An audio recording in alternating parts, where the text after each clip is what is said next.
Today, I'm hanging with Hayden Jamison. Hayden is an American climber that spent some time here in Australia last year to test out some of Australia's rock climbing. He climbed at the Blue Mountains, he climbed at Arapiles and climbed at the Grampians, and he had some great things to say about what we have to offer. He's a climber's climber. He's out there doing it, and he has so many stories that you can just listen to him, and he's a wealth of knowledge for climbing. He's put up one of the hardest big wall routes in Patagonia named Pakestan. We speak about that, and he's got a great film about it as well if you want to check that out. I really enjoyed sitting down with Hayden, and I hope you all enjoy episode 5 of The Hangout with Hayden Jamison. Basically, rock climbing became a way of life. Yeah, I'm being super excited to chat to you. Just like I was saying when we tried to record earlier, going for a dive onto your YouTube channel and re-listening or just going back and listening to you on Chris Calusa's podcast, just really opened my eyes to like you're out there. You're a climber, like one of those real climbers, and you're just out there doing it on these like epic expeditions. And man, you got stories to tell as well. It's so sick to hear. For sure. And I would love to touch, I think, just kind of give people a picture of some of the epic tales, and then I'd love to move into what you're doing now and your time here in Australia. Mm-hmm. But I think everyone should go and take a deep dive and listen to that episode on a Normocast.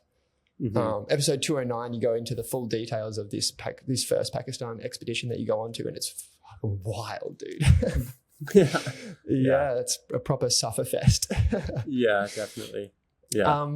But if you could, you've probably spoken to it ad nauseum, but just kind of sharing the listeners like a brief synopsis of the expedition out there, and then we can move into what you're doing right now. Mm-hmm. Yeah. I kind of graduated from university in 2015 and had ambitions of going on big trips, but never really had the means of doing it. So like a year after I finished university, I got invited on this expedition to Pakistan by my friend Shingo. And at the time, it kind of was this thing that seemed a little bit too good to be true and a little bit too like big for me, but he had been there before and kind of had all of the logistics dialed in a little bit. So I sort of just got to like sign up and, pay my part of the trip and just go and like have the experience. And, I had some experience climbing in the mountains for sure, but in much smaller mountains, like in the Wasatch Range where I live in Salt Lake City, and then some in the Sierra Nevada where I grew up in California. But that doesn't quite prepare you for climbing in mountains like you find in the Karakoram. Yeah. It's just a different scale, it's the walls are so big that you see the bigger walls behind them, and it makes the really big walls look quite small. And so you look at this mountain that's 7,000 meters, and the little footstool at the bottom of the mountain is actually like 1,000 meters tall, but it looks like it's 200 meters tall, and you're like, oh, we could go climb that in a day. And then you realize like, oh man, that's bigger than El Cap, which is, and these are like sheer faces of 7,000 meters, or kind of like the summit of the mountain is 7,000 meters, but you might have 3,000 meters of relief like from the glacier to the summit, so they feel giant. So anyways, we went on this expedition, and I kind of had all of the experiences that a lot of people have when they go to a place like Pakistan, where people often get quite sick. I got really sick from food on the way into our base camp, and it's kind of a long journey. You have to like take multiple flights to get to this small town, and then from that small town you get in a Jeep for a day, and then the Jeep reaches the end of the road, and then from the end of the road you start walking, and you walk for a number of days. I think in our case it was just 2 days, but along the way I got super sick, and so on the way in I was already pretty beat down and didn't really think I was cut out for the trip. And then we showed up and did some climbing, which was incredible, but I think I was super intimidated the whole time. Like it felt like it was just a little bit more of a step up than what I was prepared for, even though like my climbing skills reflected that I was ready for the trip. But when you're actually there in that situation, the stakes are a lot higher. The weather can be bad. The altitude is challenging. The food is weird, like dealing with all of these different factors. And so we were essentially there for about a month. We did a little bit of climbing. We climbed a new route that was pretty spectacular.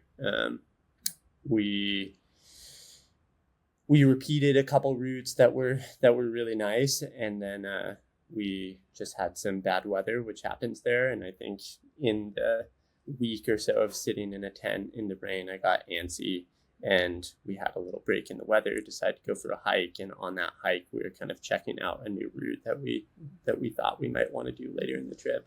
And we're actually just hiking out to the base of it to stash our gear there, just as like a little bit of exercise. Because like I said, we've been sitting inside for a week at that point. And I decided to climb the first pitch because I was just antsy. And it was really cold and snowing and like terrible conditions. But I was like, well, it looks safe. It's like a crack.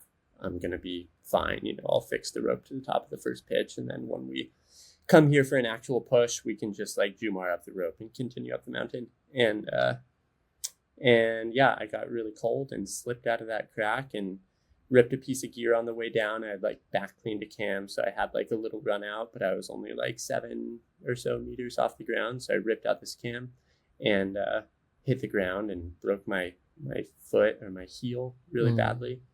And yeah, I ended up with a bunch of bone sticking out of the end of my leg and a super deformed ankle. Like my foot was all sideways and this kind of stump of bone sticking out of the end of my leg, and my heel was shattered. And at that point, like I said, for the way in, were like multiple plane flights, a long Jeep ride, and then multiple days of walking into this valley. So And that gets you to the summit, to the base, of where you just were, or even like where your base that gets camp you was. to base camp. Yeah. And then we're talking like another 3 or 4 hours of walking on the glacier to get to the base of where we were actually climbing.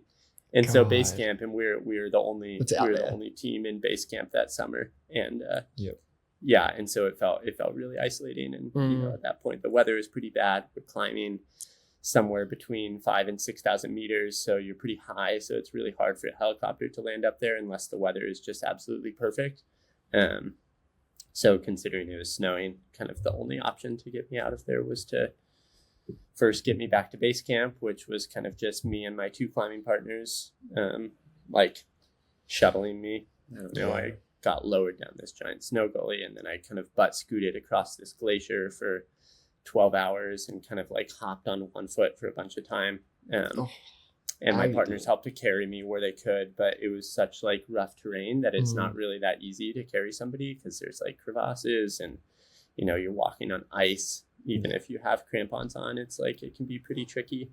Got to base camp, and then the following day got a team of high altitude porters to come up and help carry me out. And they kind of took turns piggybacking me out of this base camp for a long time. It was like 40 hours or something. Yeah, I remember you saying in the podcast, and like they built that L bracket backpack that you sit on, and it was like a rotation of every 3 minutes or something, that they were just for 40 hours through the night just picking you up, putting you back down.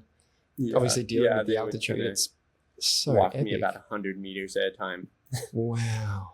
Yeah, and the whole time I was like bleeding. You know, I had like blood coming out of my foot the whole time. I still had all this exposed bone. Trained? Were the porters? Could they do any like sort of bracing? No. and they were just carrying? No. Yep. Yeah, they were just carrying, and like these are folks from the tiniest villages in the mountains. Probably never seen it before. Pakistan. Like they're completely uneducated for the most part, and spectacular people. Like I'm super thankful for everything that they did, but like they couldn't help me medically in any way, which that's just how it was. And you know, so I was on the sat phone with nurses and doctor friends back home being like, what should I do here? And they kind of never really had. And at this point, just tried to not go into shock. And yeah, that's the thing. Like and you didn't go into shock throughout the experience at all. Like you were pretty conscious and lucid. Yeah. I had like some pain meds from a knee surgery that I had a couple of years before that, and they were, super high strength pain medication that I just never took after this surgery. and it said on the bottle that they expired, but I thought like, oh, Percocet is going to be fine. Like it's 2 years old. It's going to be fine. And it actually expired and it actually did nothing for me. Oh, like, damn. Didn't even placebo. Damn. No, like I was taking 500 mils of Percocet, which is enough to make me go to sleep for a long time. And I was with it the whole time. Far. And where was your head out through like the total experience? So like after doing it and then being like, oh, this is going to be a journey to get out, and then like you just kind of got to be in it. Like your mind must be everywhere, or you just so locked in because pain's kind of keeping you in the present moment, and you just kind of time's passing quite fast. Like how did you reflect on that? No, it was pretty horrible.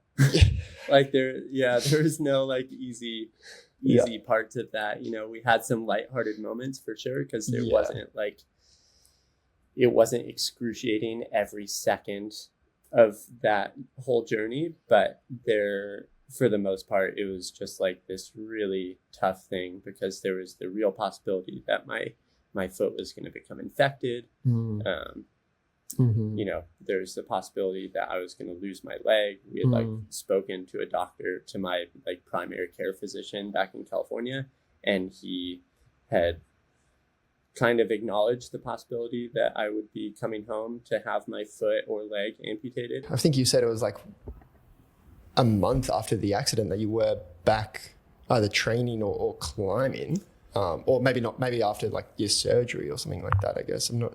What was the timeline there of you getting back to... Yeah, maybe it was... I think I started climbing again in early October after this accident, and it happened near the... Or no, it was the 12th of August. So, yeah, it was a relatively quick turnaround. You know, it took almost 3 weeks to get home. And then after getting home, I spent a few days in Salt Lake City, and then went back to California, and then almost 2 weeks in the hospital there, and then a month of sitting on the couch at home at my parents' house. And yeah, it was a whole thing. Yep. I could imagine, dude. The mind would be stirring and thinking about, you know, like probably just going back to that one what seemed like not a mistake at the time, and then, you know, walking the cams up and everything and be like, oh, how could I have done that differently? Like it's always going to be a state of reflection, but, you know, you can't live like that. And hindsight's always going to be a grassy greener situation. But yeah, I just really wanted to build that story out for people. I think,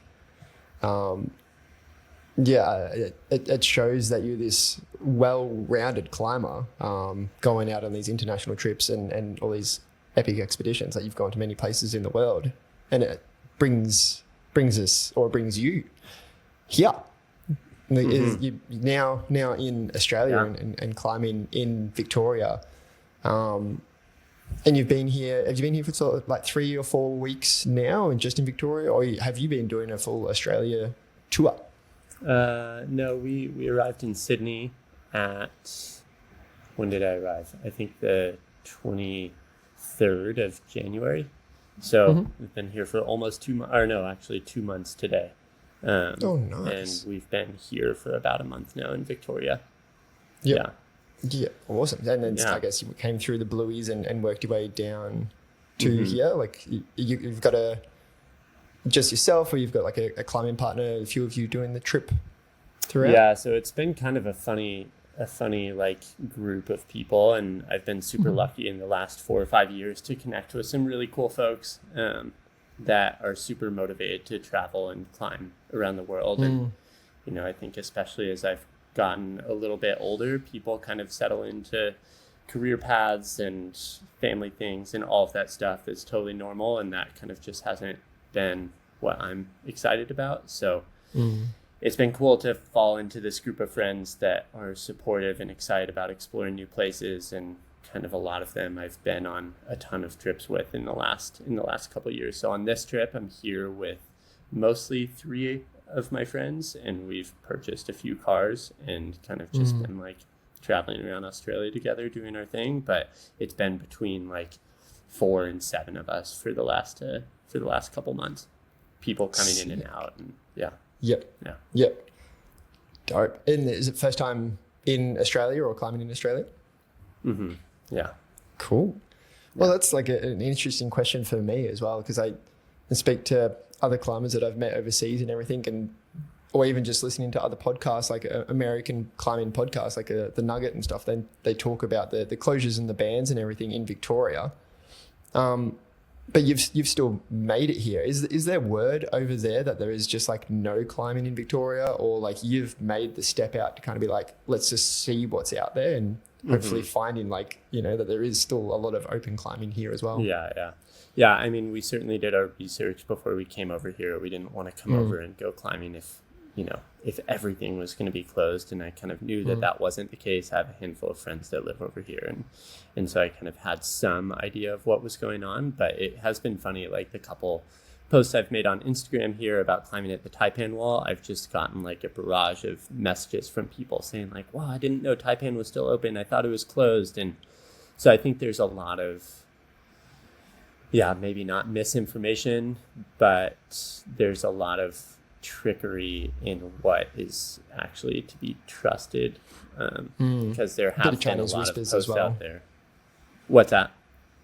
Probably a bit of Chinese whispers as well. This like kind of it getting lost in translation, being like, oh, the closures, it's all closed. There's nothing closed. It's just like it all gets so lost throughout the distance and the communication. Yeah.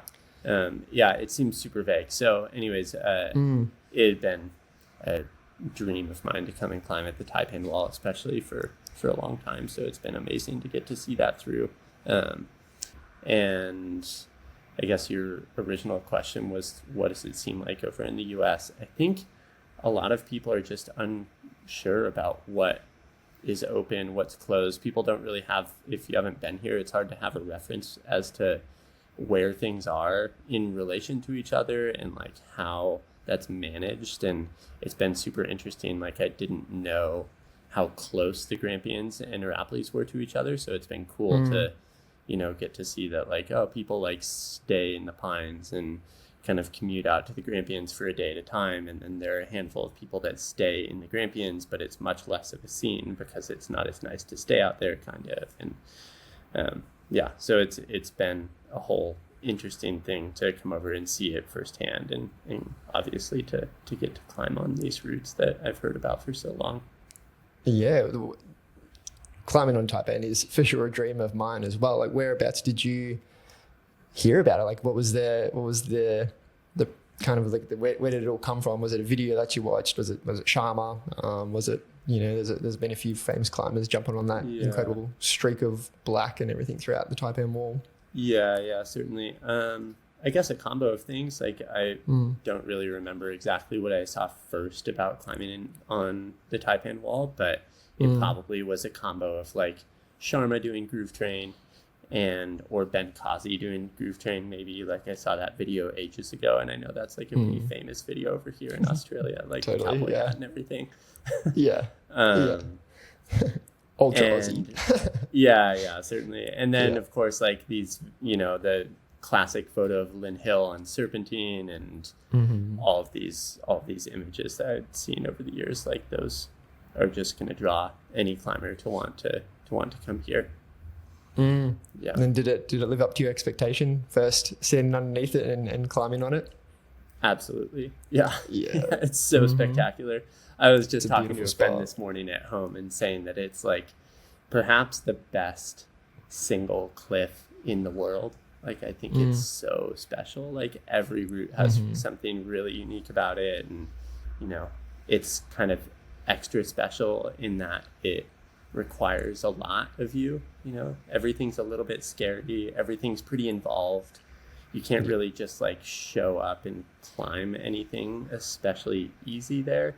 Like even just doing the easiest routes at the cliff requires like you have to solo 10 meters to the first bolt, or you have to like have some weird cam for the middle of the route that goes in this strange horizontal pocket, so it makes going up there for your first time like quite exciting. Yeah, Yep. Yeah. Yeah, it's like a proper experience to, what's, I don't know, it's such a dream of mine, but there's like this allure and the stories behind it, which is like, it's so like intimidating to take on for the first time as well. But you've jumped on a few routes there. Whereabouts what routes have you jumped on there? To be honest, I haven't really sent anything particularly notable, mostly because everything is so hard. I've tried a lot of routes. You know, I kind of made my way through and have tried most of the classic things, except for Serpentine, I guess. Mostly because I had really wanted to save that for like a good first try. You know, I'm not sure if I could flash it or onsite it, but it would be cool to at least give myself the opportunity to. So maybe that'll be tomorrow. I don't know. Finally, that it's like cooler here, or having the opportunity to like try these harder routes without melting off. It's been really hot the whole time we've been here. Logistically, are you obviously trying to plan out things that you want? I mean, Taipan would be on the top of your mind, but then there would probably be things at the Blue Mountains that would interest you as well. Like, what's the logistical side looking like coming for a 85-day international trip? Probably not as complex as you would imagine. Pack and go. Yeah, kind of pack and go, and I think that I guess I do enough traveling enough traveling that's similar to this that I feel pretty comfortable with sort of putting together my stuff and just going for it, and knowing that I'm not really going to forget anything that's too critical. And especially if you're in Australia, where you can just like get whatever you need at any point in time, it like changes the packing vibe pretty significantly, you know. Whereas if you are going to a place like Pakistan, or, you know, going to climb in the Middle East or wherever it is, you're not going to be able to just like go pick up some chalk at the climbing shop when you run out. So you have to kind of think all of these things through and try to like have all of your ducks in a row, so that when you break that, you know, cam trigger, or you run out of chalk or whatever it is, then you're kind of prepared to deal with that. Yeah, for sure. It makes it a bit easier when, especially around the area, there's just like, multiple climbing gyms and multiple climbing shops, like, you know, 2 hours away in Melbourne that you can just get whatever you need from. It makes total sense. Totally. Yeah. And even just in Horsham, or when we were in the Blueies, it was really easy to just kind of get whatever we needed. But, you know, I've been on, like this last year, I went on a trip to Patagonia, to this place, Cochimo Valley. And we were in the valley for 2 months, and that's sort of like a lightweight expedition, relatively. Like it's relatively not that remote, and so you can kind of get some things that you need. But even going on a trip like that, like to go establish a new route, you're like thinking through like, how many meters of static rope do we need? Like, how many bolts do we bring? How many drill bits do we bring? Like, how are we going to charge our drill? Like, all of this stuff, you know, your solar and your batteries. And we were out there with a film crew, and so that added its whole own layer of kind of bullshit to deal with. And was that so? Was that one that you filmed? Was that Picafloor? Is that what you made a video on as well? Yeah. So that I guess I didn't really get into that about after my like Pakistan incident. Is that after that trip, I kind of started climbing, or sorry, after that accident, I started climbing about a month after I left the hospital. And then I kind of got home after that, you know, was relatively healed. I was still on crutches, but I didn't need any more surgery or anything like that. So I was kind of just doing physical therapy and didn't really have a whole lot of direction for what I wanted to do. And I decided to give myself something to shoot for. And so I decided to go to Patagonia. So that accident happened in August. And then I went to Patagonia by myself for like 3 months in January.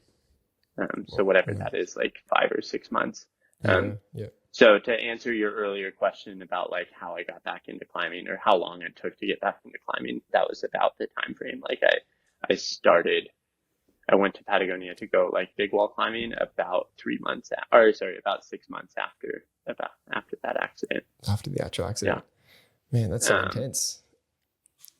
Yeah, a little bit for sure. And looking back on it, I don't know if that was the healthiest thing for me to do, because I wasn't in the best like mental space to be a really good partner on that trip. Like, I did a lot of climbing and I kind of pushed myself and grew a lot, but I was really scared most of the time that I was out climbing. And, I think in hindsight, that's quite normal for somebody to experience that.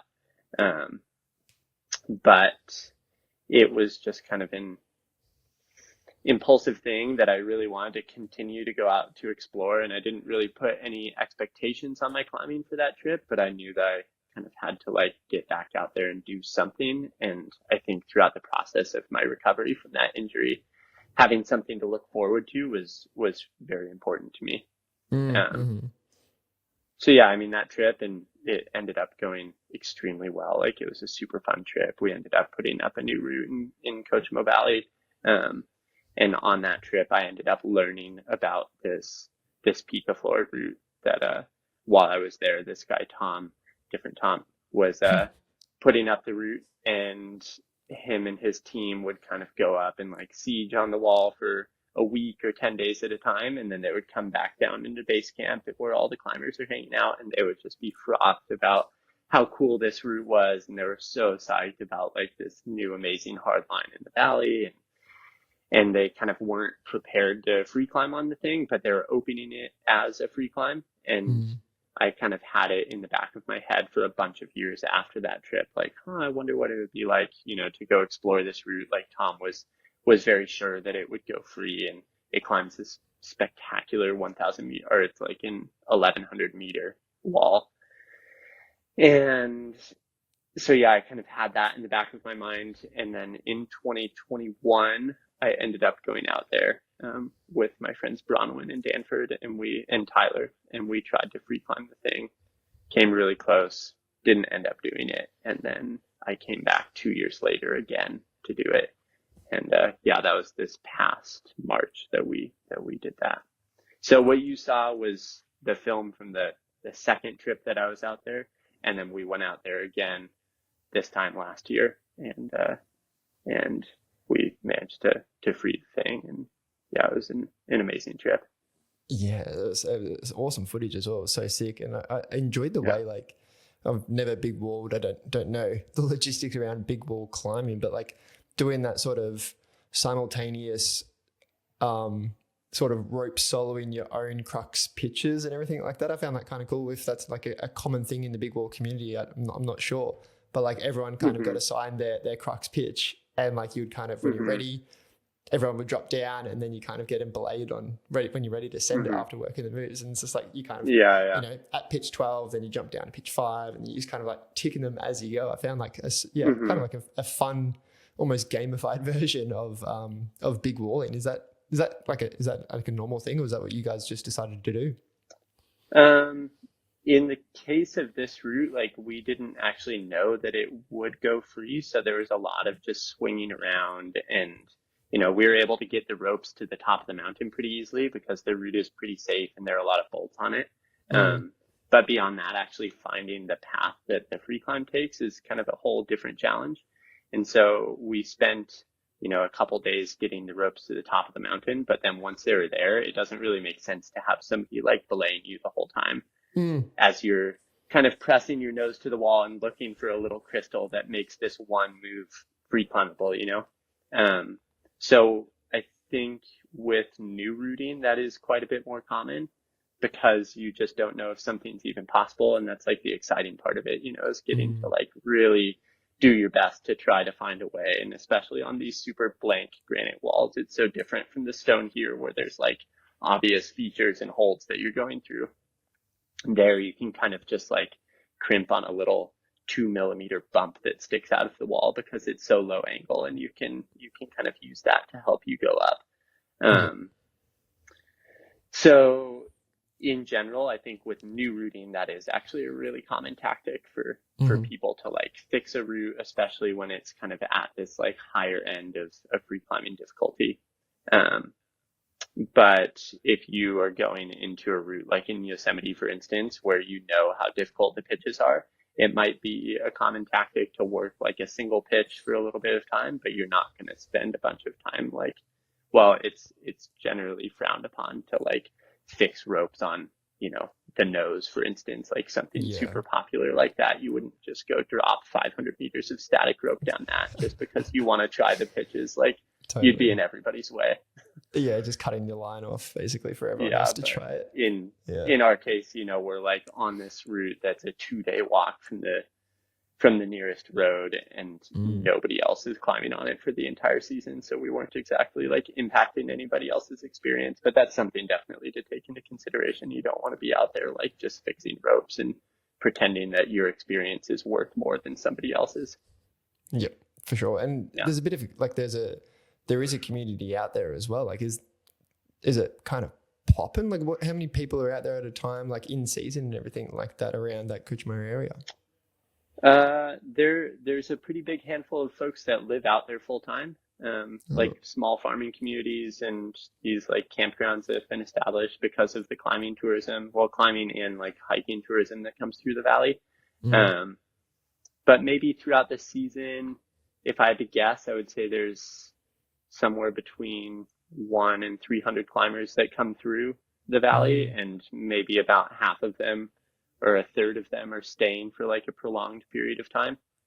So you might have something like 50 to 75 people, or 50 to 100 people who are like in the valley at any given point in time. But it's, a similar scale to Yosemite Valley, where if there were 50 climbers in Yosemite Valley, you would feel like you're hardly ever seeing anybody else out there, Yeah.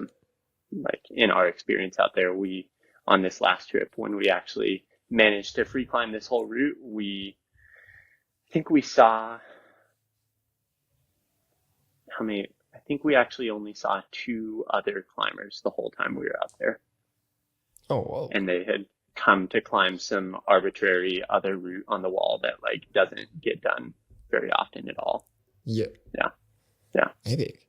And with that one on Picaflor itself, like the time that you sent it, you spending multiple days on the wall as well? Like, is there like, I know Patagonia is where they can just be like hit and miss and it just kind of rolls in and sits in for like 5 days or whatever. You like bivvied up and in your porter ledge for 5 days. Like I recently, if you just saw it, watched the new Real Rock and Riders on the Storm. It was like a really cool insight, I think, into Patagonian climbing. I've seen little bits, but that was an epic one as well, where they're just like, you really got to enjoy on those big walls, multi-day expeditions.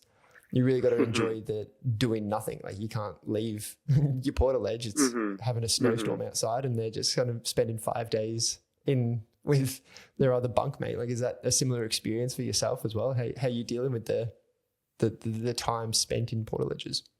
Yeah, it's a relatively similar experience, although the climate in Cochimo is super different from the climate in Torres del Paine, where the Riders on the Storm video came from. Yeah. Where it's quite a bit snowier down there. So it's like very common that in the middle of summer, you're getting snowstorms there. Whereas in Cochimo, it's more of like a jungle climate. So you're every now and then getting a tiny bit of snow, but it's much less common. So it's more that you're sitting out rain, and it rains there a lot for sure. So we were there, I think, for like 7 weeks on that trip. And over the course of the 7 weeks, we spent something like 20 days on the wall. And I would say that most of those days also we ended up spending about 20 nights on the wall.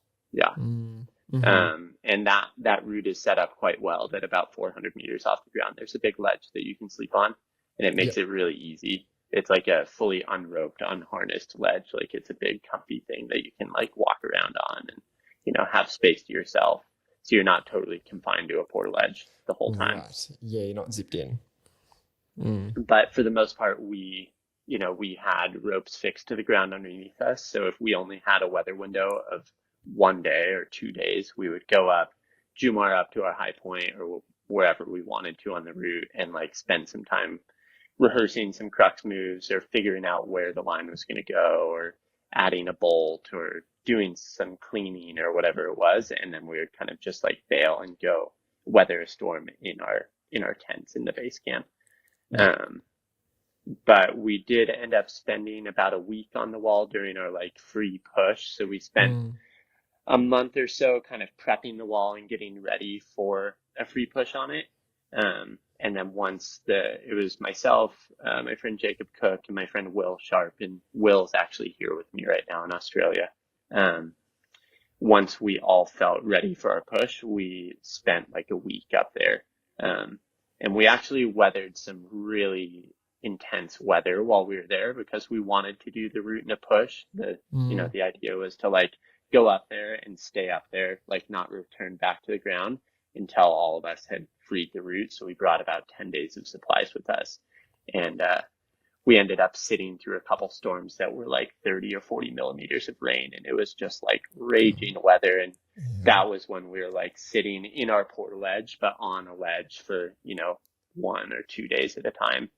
And that is it's a really cool experience because you're so isolated. There's not really a whole lot to do, and you become really close with these people that you're around. Will and I would just sit there and like do crosswords or like just chat or just kind of sit there silently in the portal edge, each of us like listening to music and hanging out. But you end up developing a really close friendship with these people who you're on these or in these experiences with. How do you learn it? Like that's something that I'm actually going to Yosemite later in the year. I'm definitely not jumping on any big walls, but like logistically, it just confuses me of like, you obviously need someone super experienced and go through like some training and everything like that. Like whereabouts did you learn? It's just like a slow progression through exposure. I mean, it's a slow progression for sure, but I think most people that are really excited about big wall climbing have had some experience where they got a little bit in over their heads and learned kind of just by going for it. Yep. And, if you have like a basic grasp on things, you can kind of figure things out as you go. It's not so different to normal multi-pitch climbing that a lot of climbers do. It's just normal multi-pitch climbing plus bringing a bunch of stuff with you. Yeah. And everybody, Yosemite is a great place to learn. And that's like that's a place where I learned how to climb and where I learned how to big wall climb for sure. And that's kind of just like the proving grounds for high end big wall climbing, but also it's just this incredible learning place because you can be, from your car to the base of El Cap in like a 10-minute walk. So it makes it pretty easy to go have like, I'm going to go try the nose. And so many people that try the nose, like barely make it past pitch 4 or 5 before they decide to bail because they realize like, oh, we brought too much of this and it's making the hauling really hard. But it's also not that big of a deal to bail because you can just go to the ground, take a couple rest days, reassess, and then try again. Whereas if you go on a trip to a more remote place, especially a place like Torres del Paine where Riders of the Storm is, you can't really just like bail, go reset, and then come back and try again very easily. You have to be like pretty dialed and ready to go for it when the time comes. Yep. And that's what comes with experience is like knowing what you have eaten, how much water you're going to be bringing, like how much static rope and everything like that to bring. That's where the experience kind of pays off from spending your time in Yosemite and everything, I guess. Yeah, for sure. Yeah, and I mean, I think time in Yosemite, but also there are certain things that you sort of just have to go and like learn for yourself because there aren't a ton of people to like teach these things per se. You can't really go and take a class about big wall climbing. That's not something that's like offered very commonly. Surely there are some people out there who are giving good clinics but it's something that you have to be like really cued into the community for to like actually find yourself in the position to learn from somebody who really knows what they're doing. So I think a lot of these things I've just like had some really good mentors, some folks who have, shown me a lot of super important skills and how to not die. But also a lot of it has just come from my own experience of sort of just going for it and hoping that it works out. Well, that's so far. I mean, you've been on some wild trips. Is there expeditions in the future that you're looking to do as well? As like there's still a few dream ones? Are you even looking to go back out to Pakistan? Like what's on the Yeah. cards? I mean, the the list of things that I want to do is never getting any shorter, sadly. Yeah. Yep. It's like every time I go somewhere, I learn that there's 10 other places that are just like that place that, I want to go visit as well. So yeah, I actually ended up in Australia because an expedition fell through. Some friends and I were trying to go on a trip to Guyana this year, which is like a neighboring country to Venezuela and Brazil. And that's where a lot of tepui climbing is, or there are a lot of tepuis in that region of the world. But that ended up falling through for a bunch of different reasons, as these things do. Like it's just a logistically very challenging thing to do. So it's not something that you have full control over. You can't just like book your spot and show up and hope that it works out. You kind of have to jump through a bunch of different hoops with like accommodations and being able to get your stuff out there and organizing like bush planes and all of this stuff to make it work. And so it ended up not working. And that's why we're here in Australia instead, which is a pretty good compromise. Yes, great little compromise. Yeah. Can you just jump back to tepui? What is a tepui? Oh, a tepui is like a raised landmass. So a raised landmass that's surrounded by cliffs. So in Venezuela, in Guyana, you have this like these huge expanses of jungles that are kind of set apart from each other by these giant like islands of raised jungle. And the cliff stands around those islands of raised earth are incredible to climb on. And they kind of range from, they're not enormous in the grand scheme of things. They're seems like between 100 and 600 meters tall. But it's a similar rock type to here, like a really tight grained sandstone quartzite type rock. And they tend to be wildly overhanging, which is super cool. Oh, cool. So we were hoping to go do a new route on a tepui in Guyana, because going to Venezuela is politically very challenging right now. You can't go there very safely especially as a U.S. citizen, you can't go there very safely right now. But yeah, there are just these huge swaths of, imagine the Taipan Wall, but 600 meters tall and overhanging the whole way. And it's in the middle of a jungle. It's like a So crazy humidity would experience. play quite a large part then as well. Is that? Oh yeah. No, it would be like climbing in a sauna the whole time. Like you're climbing in the middle of the Amazon rainforest. Yeah. Yeah, for sure. Which is not ideal, but also the walls are steep enough that you can climb on them when it's raining, which to my understanding makes them quite a bit more accessible because it rains there so much. If you had to rest every time it rained, you probably just would hardly do any climbing at all. Yeah.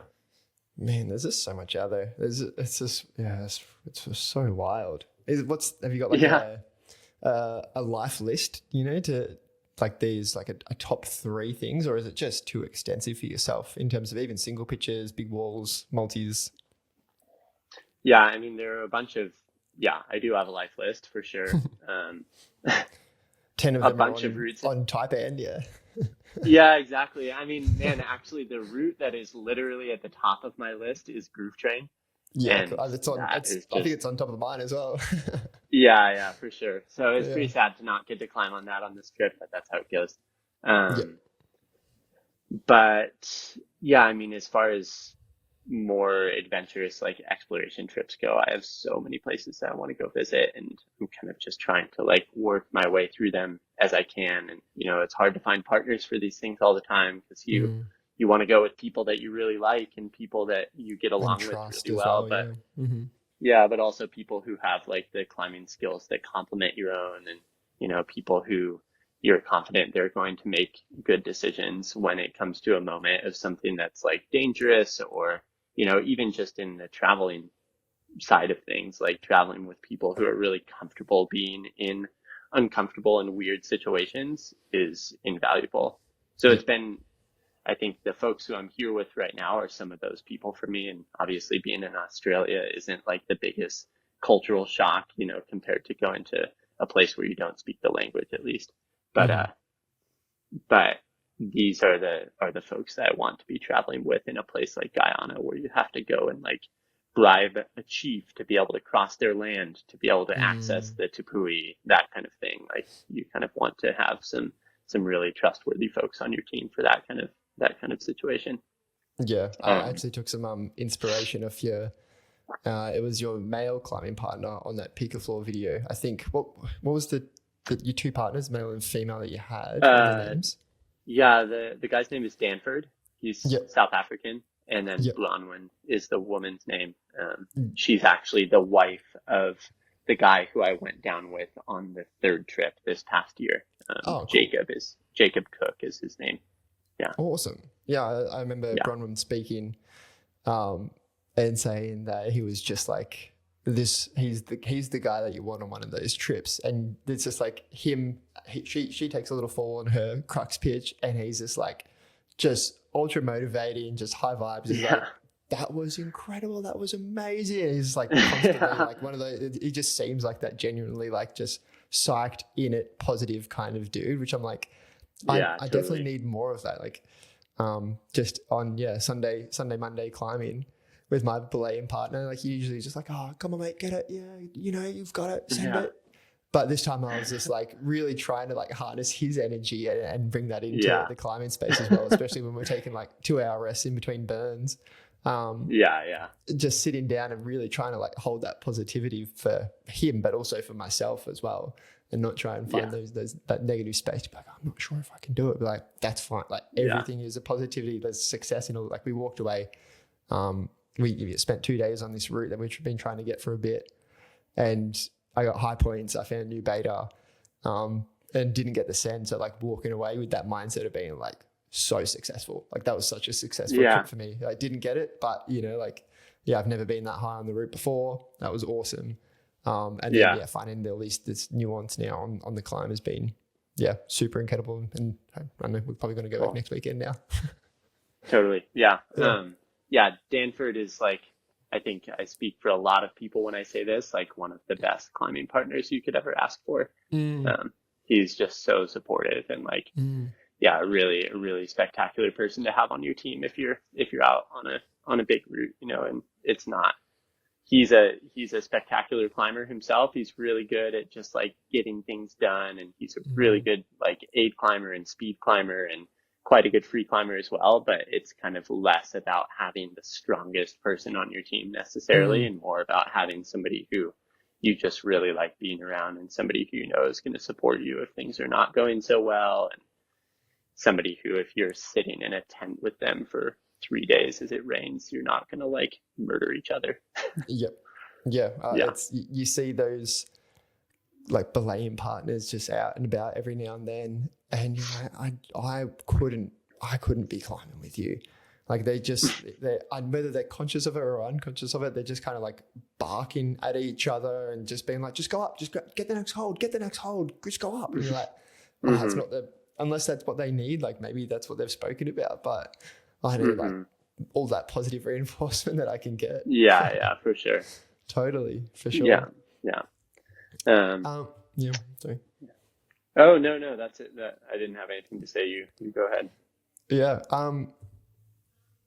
Did you do much, or have you plan to do much of the multi-pitching around Arapiles? Like jump on some of the classics and then see what's out there with that as well?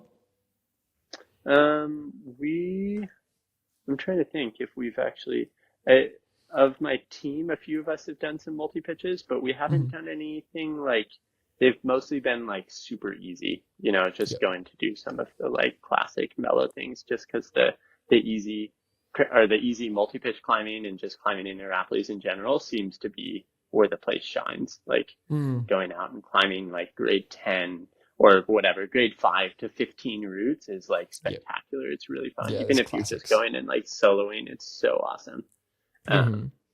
So we've done a little bit of that, but not a ton. That's been more of like a, kind of a rest day or like a chill day of climbing activity of just going out and checking out some of these things.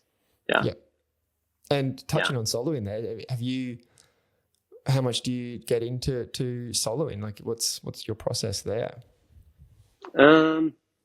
I guess I say soloing, but I haven't soloed anything that actually requires climbing shoes on this trip. Like I've scrambled up a few things, but nothing that's like serious at all. And I actually had a moment the other day that I was sitting on top of Kachung I was sitting up at the top of that crag watching a friend climb, what is it? Taste of Honey, this super classic, like 21 or 22 over there.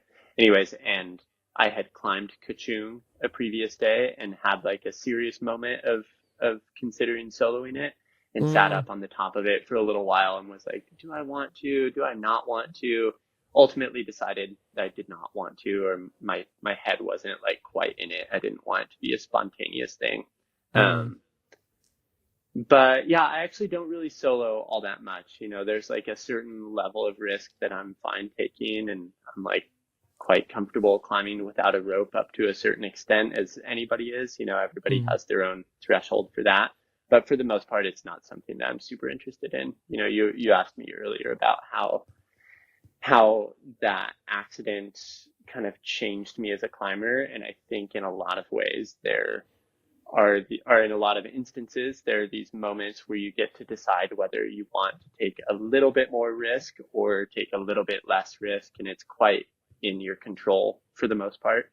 And I, you know, even though I do some dangerous climbing from time to time, I generally trend towards the side of taking less risk if I have the opportunity to, just because I've seen the consequences of it. And I'm not old, but I'm too old to like have another injury that takes 6 months of my life away. You know, that's like not worth it for me. If it's the matter of pre-clipping the second bolt on a sport route or something like that, I'm just going to do that most times, because to me, like, a couple fewer style points is much more worth it than like having a broken ankle or something. Totally. And generally, you know, I think I love climbing enough that I want to be able to do it for the rest of my life. And it would be a huge bummer if I got so wrapped up in my own ego that I wasn't willing to like drop my ego a little bit and like for the sake of getting hurt. Like, to me, that's just not worth it. But everybody gets to make their own decisions, you know. On this Agent of Cool thing that we did recently, there was a cam that I felt like I couldn't really place safely, and it kind of was the thing like keeping you from taking a fall that put you really close to the ground or not.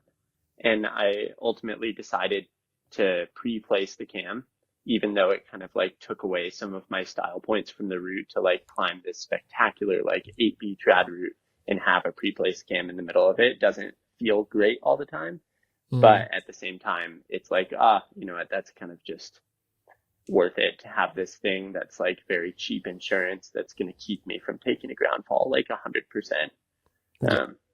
Yeah, the overall experience isn't completely changed. Like, the overall experience of the climb and getting to the top and descend isn't necessarily changed by a single placed piece of like almost crucial safety.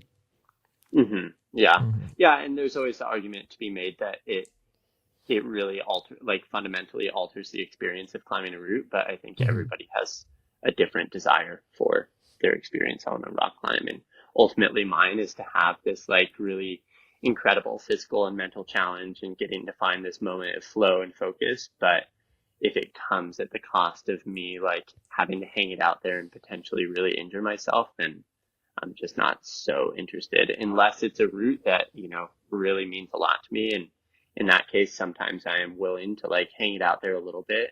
And I've climbed some dangerous routes. You know, I've spent a bunch of time climbing on a route recently in the Canadian Rockies that is like a 8B plus R rated trad route. And it's quite scary, but for me, it's another route that's right at the top of my list. And so to me, that's like completely worth it to kind of put a little bit more risk into my climbing experience to get to climb a route like that. Yeah. What was the name of that route? What was that route? That route's called the Path.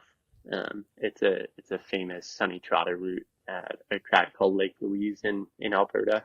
And it's a single pitch 8B plus trad route, and I've spent a couple different trips trying it, and come really close to doing it a bunch of times and never quite had all of the things line up with conditions and skin and fitness and everything. But yeah, I'm going back in July to go try it again. I'm super excited. Beautiful. Yeah, dude. That'd be sick. Yeah. We're like speaking on so flow it's sorry. Oh yeah, go ahead. No, please, yeah. Oh, I was just gonna say, like in terms of risk in climbing, it's always an interesting conversation and question to have with your partners, and like why do you decide to do things a certain way, and what risk you're willing to accept for yourself, and what risk your partner is willing to accept, and if you have to like compromise that because you have a shared objective, that's one thing, but also not being so egotistical that you, or like proud of your climbing, that you let things kind of like taint your perspective of what you're actually trying to get out of a situation or out of an experience. Yeah, I actually draw a lot of like admiration for my main climbing partner. We went out to a trip to Araps like maybe 3 years ago, and he just had his little boy. He was maybe like 6 months old at the time or something like that. And we're at the base of, I can't remember what it was called, but yeah, it was a multi that we were willing to do. And he got up to, it's probably only maybe 15 meters off the deck. And he just like, there was a bit of a ledge and he was just on the ledge and I could just see him working through it.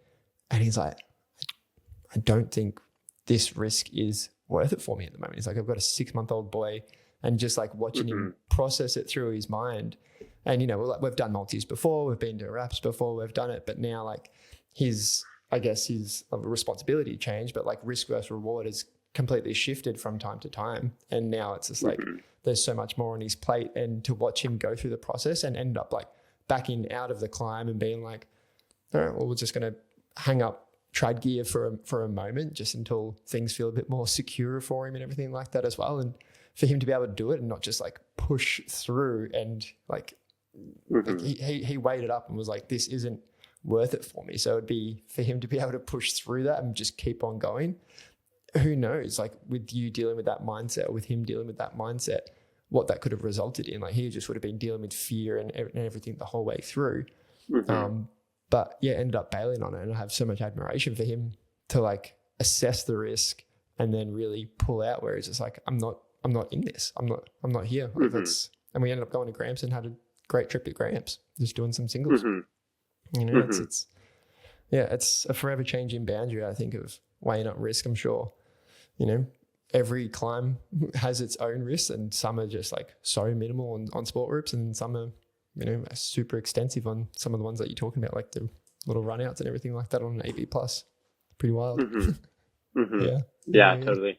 Yeah. And I don't know, I mean, it even goes beyond that, and like climbing in easy terrain where you're super comfortable in, because that's the kind of terrain that I was in when I cratered and, broke my foot in Pakistan. And, you can't treat all situations equally. You have to kind of be willing to meet yourself where you're at, and, mentally and physically, and considering the conditions and all of this stuff. Like it all comes together, and you kind of have to like make your own informed decision based on what's presented in front of you in that moment. It can't just be that I'm badass, so I just always climb, the grade of 510 without placing that much gear. It's like, oh, well, sometimes I get scared and I'm just going to like put an extra piece in if that thing is like keeping me off the ground, because I have to stand on a slippery foothold. And like, if that foot blows and then I rip this cam, then I'm going to like have a really bad day, and that's not worth it. Yeah. I mean, so much of climbing is confidence, and however you can instill that and boost your own level of confidence, whether that's coming from security, whether it's coming from strength, whether it's coming from whatever, like just to feel more confident and secure in yourself is going to allow you to be that better climber. And if it's, placing that extra piece, or who knows what, like maybe putting the first bolt's a little bit off the ground, so you just put in a pad underneath you or something like that as well. Like just these little bits of things, like just to kind of quiet, because I think every climber has, again, very different levels of a spectrum of a voice that's just like, you can't do this, or you should be scared right now. Like there's always that chatter, I feel. But that's a varying border. And any way you can help minimize that, I think it just is going to allow you to have a much more fulfilling experience, for sure. Certainly. Yeah.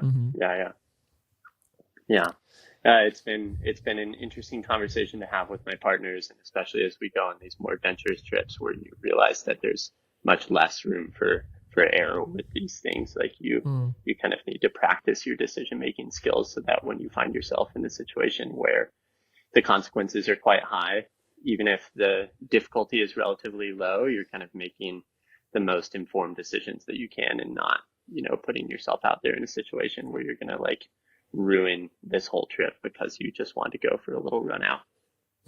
Yeah. And that's so the case as well. Like there's such a level of, speaking about ego and being like, oh yeah, but I'm not just going to push it here because I want this climb. Like on climbing trips or on those expeditions as well, like you really have to think about everyone else who's in that picture as well. Like you in Pakistan taking that fall, it impacted the other climbers, then the porters, then the hospital, and then like just the flow on effect there, I think really helps remove or at least for me, it would help remove the ego to be like, okay, I'm just not responsible for myself. My actions are much more responsible for everyone else around me on this trip as well. So hopefully, that would allow me to be like extrapolating out and be like, okay, the risk here is not necessary. Yeah, definitely. And, I think even to the extreme end of that comparison, you see, like I've had kind of a lot of friends die in the mountains, and to see what that does to the community and to their loved ones, it's made me realize that the risks that we take on are not just risks that we take on for ourselves. It's risks that we take on for our communities and our families and our loved ones. So that's something that I think pretty deeply about when I decide to go on a trip. And, if I want to just say, screw it, and like go to Venezuela, and there's a chance that I just get kidnapped and murdered when I'm trying to leave the airport, like that's not the kind of legacy that I want to leave behind. That's not the kind of thing that I want to leave for my family to deal with in my wake. So, you have to be, that's one of the best parts about climbing, is getting to be super honest with yourself about what you're willing to take on, and understanding that there are significant risks to what you do, and not, it's not that it just doesn't matter at all.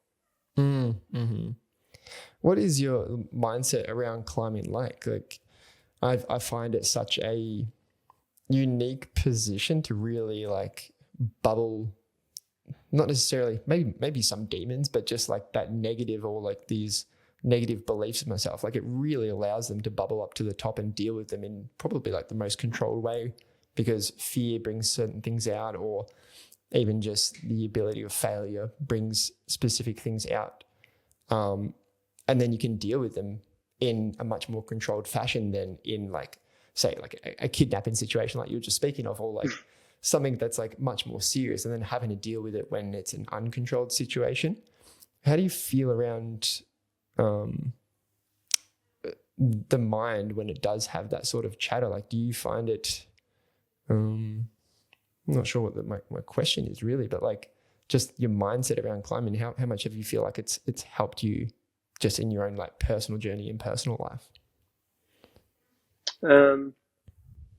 That's an interesting question. I think that my mindset in climbing I guess my vision of climbing is that it's just this perfect challenge for me, that it challenges everything that I'm excited about, like growing in my life. I get the opportunity to focus all of my energy towards this one thing. And when you're doing that one thing, nothing else matters for you. You just get to be completely immersed in this activity. And, as we live in an age where our attention is constantly just going to the highest bidder, it's nice to have this thing that pulls you away from that. And, myself, I think I'm quite a goal-oriented person, and that's something that just like drives me in a day-to-day manner. And so having the ability to pursue this activity that has an endless list of goals, and the purpose is never to achieve all of these goals. I'm sure that my list of things that I want to do will always surpass the things that I've done. But I think that climbing does offer me the opportunity to work through these things that I struggle with on a daily schedule, like, issues of feeling not good enough, and like not being sure if I'm worthy of experiencing certain things. And climbing has showed me that I can kind of go out and have these experiences without hitting a certain level of worthiness, beforehand. You can kind of just have the opportunity to go and try things out, even if it's something that seems like it's far beyond what you thought you might be capable of doing. And it's given me the opportunity to like create my own story. There's been a bunch of times that folks have told me that they felt inspired by this thing that I did. And I think the opportunity of being able to inspire somebody else to go do that same thing for themselves, whatever that thing may be, but kind of just like choosing a big audacious goal and going after it, even if you're not sure if you're going to complete it. To me, that's like the most beautiful thing. So I think that has shown me that, if I can do that for somebody else, then why shouldn't I go for all of those things that I want to do for myself? And I think that's given me like it's given me a direction that I feel so lucky to have. Like, I don't know what I would be doing if not for climbing, because it's just given me like this lifelong pursuit of exciting, interesting, beautiful things to go try to experience and enjoy. Yeah, I mean, I feel like I'm the lucky one. I'm getting to have a sit down with you and speak to you, because like, just from first finding out about you, which was, I just ended up seeing your stories on Instagram. I'm not sure where they came from fully, but I'm just like, oh, sick. And then started jumping onto your Instagram and then YouTube, and like you are inspiring. Like what you are doing is incredibly inspiring, not just for climbers, but these stories translate to the everyday person, because it's climbing is the underlining story, but like the crux of everything that you kind of go through is like real life, and it's resonates and should resonate with people throughout every demographic and every sport, because like inspiration can transcend language, and inspiration can transcend whatever it needs to get a message across. And I feel like you do that, and the way that you express it is through climbing, and it's the way I like to digest it, so it works really well. Yeah. Well, thanks a lot. I really appreciate that. It's cool and extremely fortunate to have like been in the position to get to do all the things that I've done.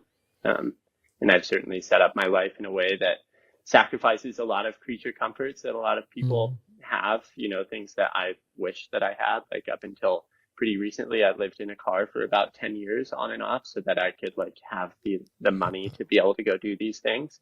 And I've been lucky enough to have the support of some sponsorships and stuff like that have helped me out along the way. But for the most part, I'm just like working a little bit. I own a window cleaning business back in Salt Lake City that's like how I make most of my money. So I'm kind of just a blue collar worker for the most part.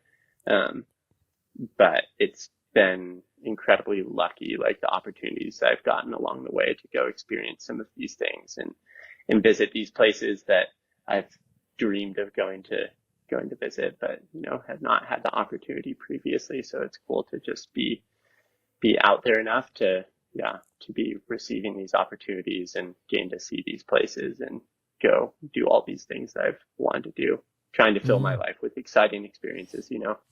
Yeah, so much more life to do it in as well. Like, I think we spoke about it when we tried to jump on last week, but you started climbing when you were 16. That's correct?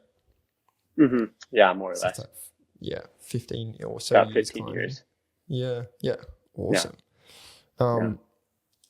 It's, I mean, what for yourself? I mean, it's, I don't want to put it on a level, but like what climbing's given me in just like my 6 years of climbing is like incredible. Like just on some international climbing trips that I've done has been phenomenal, and seeing different people, places, cultures and everything like that as well. And then yours is almost on a level of steroids, where you're like, it's taking you to these completely places, like unknown places where I would assume you would never go if you're not a climber. Like, you're not going out to these ultra remote places and experiencing what life can really offer. And that's just 15 years, like if you're going to be climbing, like it's not like I'm going to be pushing my grade until I'm 60 years old, but I would like to be climbing to that. And like what experiences and challenges and friendships and everything that climbing could give me over the next half century, like so exciting of what it can give us all. Yeah, and I think a lot of what I chase in climbing is not necessarily focused around like achieving a certain grade all the time. So it's really cool it's very exciting actually to look forward and think that like, okay, if I've only been doing this for 15 years, like if I have another 15 years of maybe like trying to do these things that are hard and difficult for me, like beyond that, I still have many, many years of going to explore places that I, probably will not get to in the next 15. And I have a bunch of friends, like I've got a friend in Salt Lake named James Garrett, who's like a super prolific first ascensionist all over the world. And he's been on like 80 trips to Africa to go climbing. And he's 74, I think, and he's still doing it all the time. Like he just got back from a trip to Ethiopia and he was out there putting up new routes, and he's 74. It's crazy. So to think that, that's awesome. I know he's an incredibly interesting person. He climbed with Fred Becky and has, cool. He's a super interesting guy. An incredible life story behind that guy. But just looking forward to folks like him and thinking, gosh, if I could do a fraction of what he's done with my life, I think I'll look back and be pretty satisfied with how I spent my time. I think you would look back now and be ultra satisfied. I think you've done what a lot of climbers, really, really would be absolutely psyched to be able to do. It's just so it's like, so climbing isn't your full-time job paid for thing because you do this window cleaning, but you kind of traveling how much of the year? Like, are you kind of going back and doing window cleaning in Salt Lake City and then just like jumping to and fro? Like, how often are you out of the country or out of even state? I would say that I'm about as full-time of a climber as I can be. Like, I guess emotionally it's about all I can handle. Like I don't think it would be very good for me to travel any more than I do, and I typically travel about 10 months of the year. So maybe 8 to 10 months of the year I'm traveling, and then somewhere between 2 or 4 months living in Salt Lake City. And any more than that outside of Salt Lake City, and I feel like I kind of start to lose my roots there, and I'm paying rent on a room in Salt Lake City, which feels pretty silly when I'm gone as often as I am. But it's, I think it's been a really good grounding thing for me to have this home base and somewhere that I go back to, because a lot of friends that I climb with, they don't necessarily have that. And I see that as something that they struggle with quite a bit, and not feeling like they have a place in the world, if that makes sense. So for me, even if it means that I climb a little bit less than I could otherwise, keeping my roots in Salt Lake City or just any one place, it doesn't necessarily have to be Salt Lake, but that just happens to be where my biggest community is.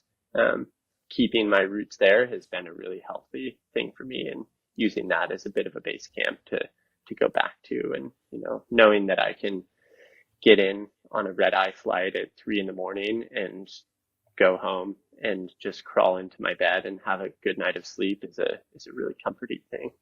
Yeah. What's your sleeping situation like now at I know you've got this yellow, I keep seeing videos or pictures of this yellow van. Sleeping in the back of that. Is that how you're sleeping? Yeah. Me and my friend Luan bought that van together, and he and I have been sharing it for the whole trip. Yeah. Sick. Cool.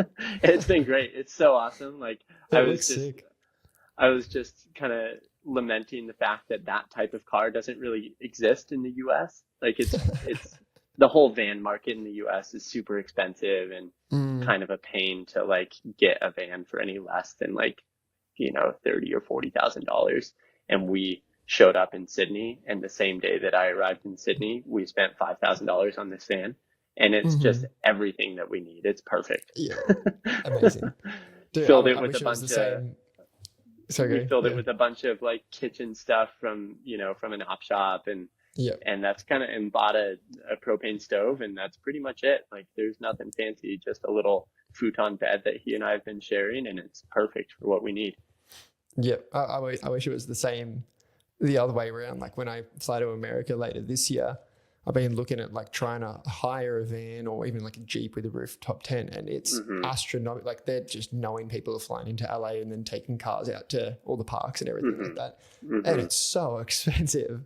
So expensive just to hire them that has like the cooking equipment and stuff like that. So I'm just trying to work ways around that to be like, okay, maybe we just hire a car and do, you know, a little gas cooker and find a tent somewhere. I don't know. Just, try and figure out a way to do it a bit cheaper. But yeah, you can definitely pick up some nice Hot Wheels in Australia when you get here for sure. So that thing's been awesome, and I've been like hoping that I can find a way to buy a little van when I get back home, because I just have like a small car that I live out of when I go on trips around the US, but it's not that comfortable, you know, to be like living in this little car and trying to cook. And then when it's raining, it's terrible. You're just trying to, So, yeah, for sure. Yeah. I kind of want to touch on more on Australian climbing, but I feel like we've kind of covered it. Like we didn't really touch too much on the Blueies. I also don't know heaps about the Blueies. Was it just in the direct Blueies? Did you do like Nowra and everything like that as well, or you just kind of do single location and keep moving? No, we were just in, you know, just around Blackheath and Katoomba for about a month, and I've got a couple of close friends that live in Blackheath, and so we were kind of like using their house a little bit. It was also kind of terrible weather when we were there, so we were like hanging. It was very hot here, and it was cool but rainy there, so at least we were in relatively cool conditions, because it was like 35 to 40 degrees every day here, so we weren't going to come out here to try to climb in that kind of weather. But yeah, I mean, it's spectacular. Like the Blue Mountains, I feel like are totally overshadowed, at least as an international climbing destination. They're overshadowed by Arapalis and the Grampians, and I think they're spectacular. Like as a sport climbing area, it's so amazing out there. I really like it. It's where all the hard routes in Australia are now getting developed as well. Like it's becoming, and already I think it already has been, but like just like a really prime location of Australia. Some Tom O'Halloran's putting up some really sick routes out there, which is really cool to see, and hopefully can totally. Again, like you have the experiential climbers and people who just wanted to like jump out there and come internationally and like try Grampians and Arapalis, and there's obviously hard climbs there, but then putting up a 9A plus, and hopefully like something that goes a little bit harder like a 9B in Australia would be so epic, and hopefully draw a few more internationals out here as well. That'd be cool. Certainly.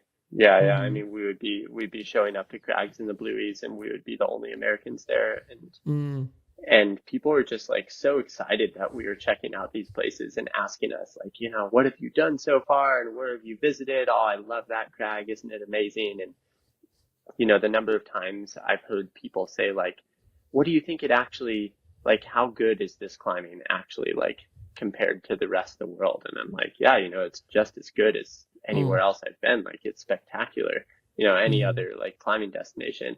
And they're like, okay, cool. Cause like, we just don't really know, you know, there's like, they don't have a great point of reference a lot of times. And they're super psyched to hear that, you know, like Taipan is just as good as Seiyus or whatever. Yeah. Wow. Have you climbed over in Europe a fair bit? Yeah. I've spent a lot of time climbing in Europe. I was actually in Spain just before I came here. Oh, nice. Cool. Yeah. That's I want that different rock type, you know, like I've climbed on sandstone for so long. I've done climbing in Vietnam, but that's just like humid limestone kind of climbing. But yeah, to go out to Europe and also trying different things in when I go over to America as well. It's not a climbing specific trip, but yeah, we'll be jumping on a few things as well. So I'm just excited to like feel new styles and new rock and new movement and just see how the body moves through it as well. Super excited. But Yeah, Europe I is mean, beautiful. you'll be so psyched to go climbing in Yosemite when you come to the US. It's incredible. It's really a special place, and yeah, definitely. I mean, it's one of the places that really lives up to the hype that it receives. I think the first time that anybody stands underneath El Cap is just like kind of one of the most unbelievable experiences of your life, getting to just look up and you feel like you're going to fall over backwards because you just keep looking up and up and up and up, and it just keeps going. Yeah, that's what's funny. It's like the deeper I get into climbing and the better I get at climbing, the more I realize what Alex Honnold did is just like wild. It's just like, just gets more and more wild. And I assume I would stand under El Cap and just look up at it and still have that moment of like, it's so insane to me. It's so insane. Yeah. And then you actually go and climb on that stuff. Like I've climbed Freerider, and it's so much harder than the grade would reflect, again, it's a route that it's not all that difficult by most standards. It's not like a cutting edge level of difficulty for a rock climb, but to climb it in a day is really hard. I climbed it in a day a few years ago, and that's like a huge step up from climbing it wall style, where you're spending maybe 5 or 6 days on the wall. But to climb it in a day for us took like a month of effort to like kind of prepare the route and get it dialed enough so that we could climb efficiently enough. And even at that, I think my friend and I climbed it in like 21 hours or something. So it wasn't exactly a fast ascent. We were up there for a big day, and it completely thrashed me. Like I was wrecked for weeks afterwards. And we fell a bunch on the route. Like we sent, but we fell on a bunch of the pitches, and there are loads of places where the climbing is so insecure, and the grade of these pitches is not a scary grade at all. It might be a pitch that's like grade 15 or 16 or something like that, but it has some huge run out, or it's some huge wide crack that's really hard to protect, or whatever. And that to me makes his solo of the route kind of extra spectacular. Totally, yeah. That's wild, man. I can't believe that. Yeah, it's quite cool. I think I've got sweaty. I do have sweaty palms. I just kind of thinking about it again. Every time. Yeah, for sure. Anything like what else? What else would you like to share with listeners? I know you've done a lot of climbing. Is there any like real standout stories or experiences that climbing has allowed you to have? We've touched on a few, which are like, I don't know, that's going to be with you for life, but anything that, you would like the listeners to hear about? I think the last year or so the last couple years have been really exciting. Well, I should say even the last like 4 years have been really exciting, because so much of it was like leading up to trying this route in Patagonia, and like actually seeing that through to fruition was, I think, to this date, like the highlight of my whole like climbing experience, going through this whole thing from Pakestan and having this injury, and then going to Patagonia the first time, and then going to Patagonia a second time, and then going back a third time to like try and do this route. That was all over the course of like 7 years. And getting to see that through to fruition was really like kind of the most exciting thing that I've ever gotten to experience in my climbing career. But I think it's also left me like that was definitely a performance oriented goal. Like I really wanted the performance of sending this route, and it meant a lot to me to do that. And I think that hasn't left a ton of room for a lot of like adventure style climbing in the last couple of years. So that's something that I'm really looking forward to in the future, is going on some like proper exploratory expeditions to some far off places. And like I said, we kind of had a trip, or we were trying to plan a trip to Guyana this year that ended up falling through, but kind of hoping that we are able to put something together in the next couple years that might resemble something like that. You know, I had done a trip to Kenya a few years ago, like kind of an expedition, but we were kind of like glamping, like we were staying in this really cool bush camp, like way out in the middle of nowhere in Kenya to climb on this big wall, a friend and I. And that type of trip was so exciting because we were so out of our element. Like it was me and my friend, and we had a vision for putting up a new route on this wall, and then we had a friend who had put up a route on the wall, and we wanted to repeat that one as well because we were pretty sure nobody had done the second ascent of it.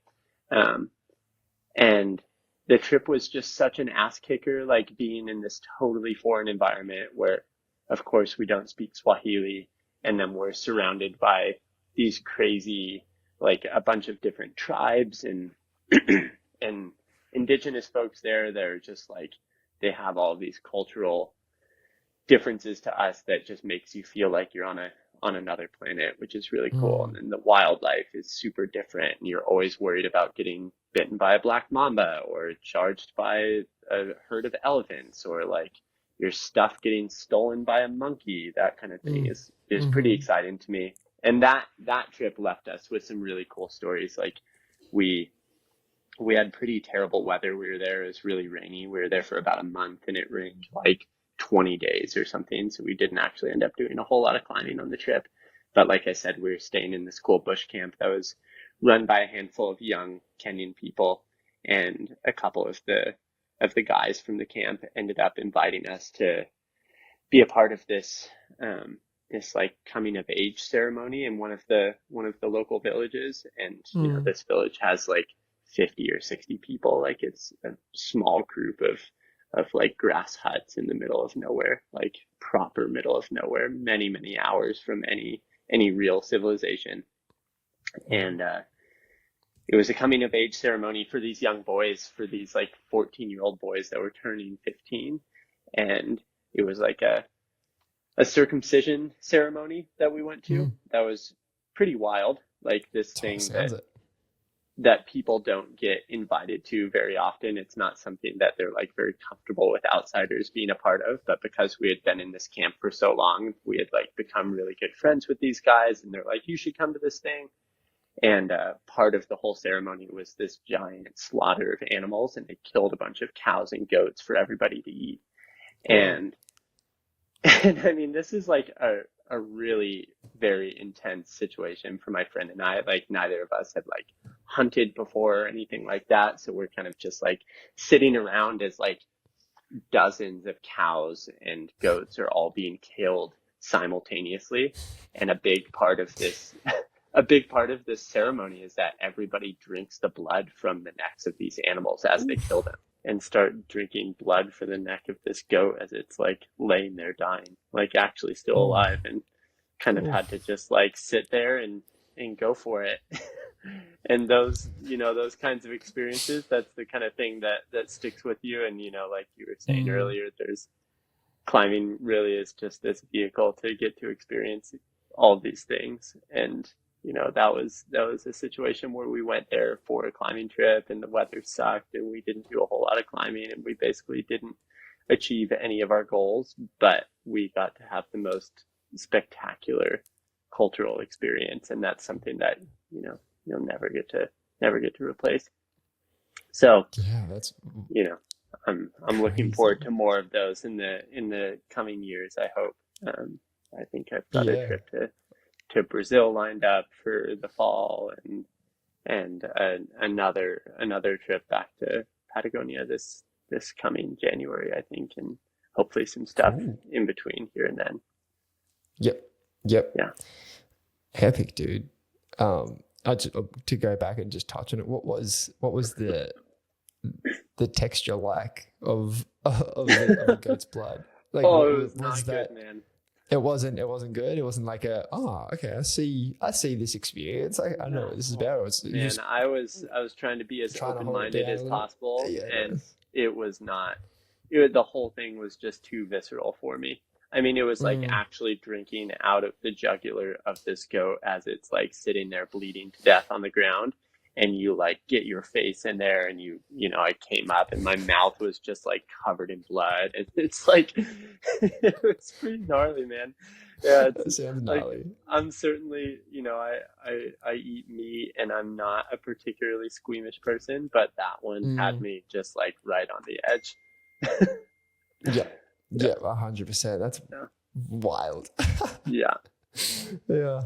Wow. Was anyone taking pictures of that? Is that something, or is that's just locked in your mind? No, that one's just locked in my mind. My partner was just like 1 second too late to get a good photo of this whole thing happening, because it just happened like spur of the moment, and he and I were standing next to each other, and it was clear that our friend was suggesting that I should be the one to drink the blood for whatever random reason, and I think after he saw how strongly I reacted to it, he was like, "No, I'm okay, thank you." But these guys are just drinking like liters and liters of blood. It was crazy. And then we sat there and just like ate these animals for the rest of the day. It was a wild experience, and something that, something that I will certainly remember for the rest of my life. So I look forward to making more memories like that. Thankfully I didn't get sick with that one, but it's always exciting to get to visit these places where you get to see a culture that's so different from yours that you could never really anticipate what you're going to get yourself into. 100%. Yeah. Did you feel any superhuman strength the next day or anything? Did you send any hard projects the next day? No, I'm pretty sure I was nothing just, to it. that whole trip was just like a severe beatdown. Like we were just like walking to this wall, and it was a lot sunnier than we anticipated, like the cliff itself. So on the days when it wasn't raining, it's like 30 degrees, but we're right near the equator. So it's super hot and humid. And we only had a couple hours every day to climb on this like 500 or 600 meter wall, because you kind of can't be out in like after dark in this area that we were at, because they were like legitimately concerned that you would be killed by a leopard, or you would spook a group of elephants and they would trample you to death, or there's like actually a million things out there that want to kill you. So we would show up for the limited window of shade in the afternoon, but then leave early enough that we could still make it back to camp. And there was like anywhere between 2 and 5 hours of approaching, because there's no trail to this wall, and you're just thrashing through the most miserable, spiky, barbed plants the whole time. And we both came back from the trip and had rashes for months from like mysterious plants that had just, I got a splinter that went under my, like into the growth part of my thumbnail, the upper part of it. And it took like 6 months for it to grow out the end of my thumbnail. And I pulled this like centimeter long splinter out at the end of that whole thing. Like the place just beat us down so badly. It was not a very friendly trip. Yep. Well, you'd probably go in expecting that in the Amazon as well. Like I've spent some time in the Amazon, and it's for sure. Yeah.